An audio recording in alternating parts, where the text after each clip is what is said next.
এই চাচা থামেন, আপনারা না কইছি এই জমিতে পোষ না দিতে, আপনি পোষ কেন দিচ্ছেন? আমার জমি আমি পোষ দিব না, তা দিব কেটা? এটা আপনার জমি মানে, এটা তো আমার জমি। এটা কি আর তোমার জমি? এটা তোমার বাপের কাছ থেকে আমি কিনা লইছি।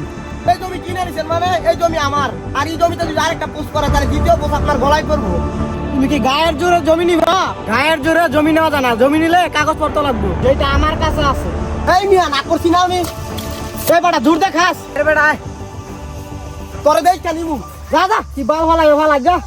আসসালামু আলাইকুম চেয়ারম্যান সাহেব। ওয়ালাইকুম সালাম। চেয়ারম্যান সাহেব, আপনার জমির পাশে যে আমার জমিটা তো একবারে দাবি করতেছে। কি এটা কি মগের মুল্লুক নাকি? এর কাছে কি জমির কাগজপত্র আছে? চেয়ারম্যান সাহেব, জমি তো সব আমি কিনছি, আমার কাছে কাগজপত্র আছে। ঠিক আছে, তুমি যাও, আমি দেখতাছি।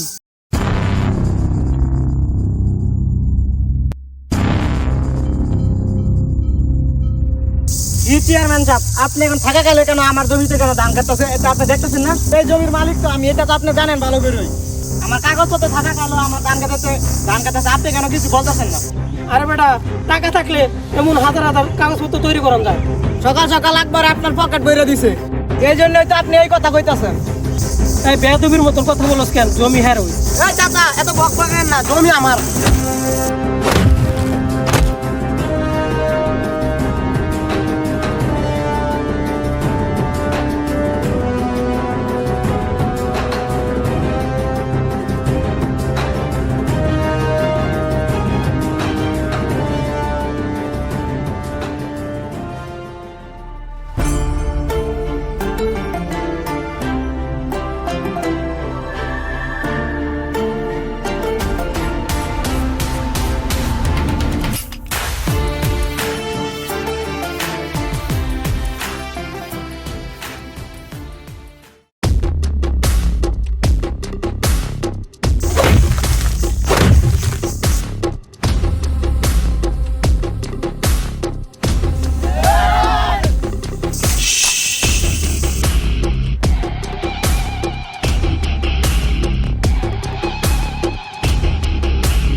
बेकरार करके हमें यूं न जाइए, आपको हमारे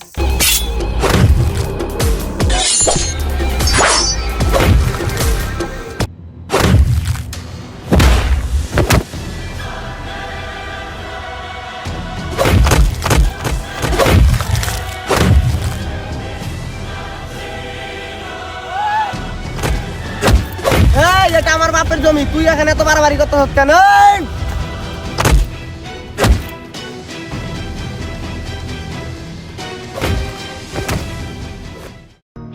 बेकरार करके हमें यूं न जाइए, आपको हमारी कसम लौट आई। बेकरार करके हमें यूं न जाइए। চেয়ারম্যান সাহেব, জনগণ আপনারা ভোট দিয়ে নেতা বানাইছে জনগণের সেবা করার জন্য, গরিব করে মাইরা খাওয়ার জন্য না। এই দেশের মধ্যে শত শত চেয়ারম্যান, এমপি মন্ত্রী, অনেক এমপি মন্ত্রী আছে যারা জনগণের ভোট নিয়ে তারপরে ভোটের পরে তা করে চিনা। কাগজপত্র অনুযায়ী মিলন ভাই এই জমির মালিক, কিন্তু আপনি আকবরের কাছে টাকা খাইয়া আপনি এটা করেন নাই।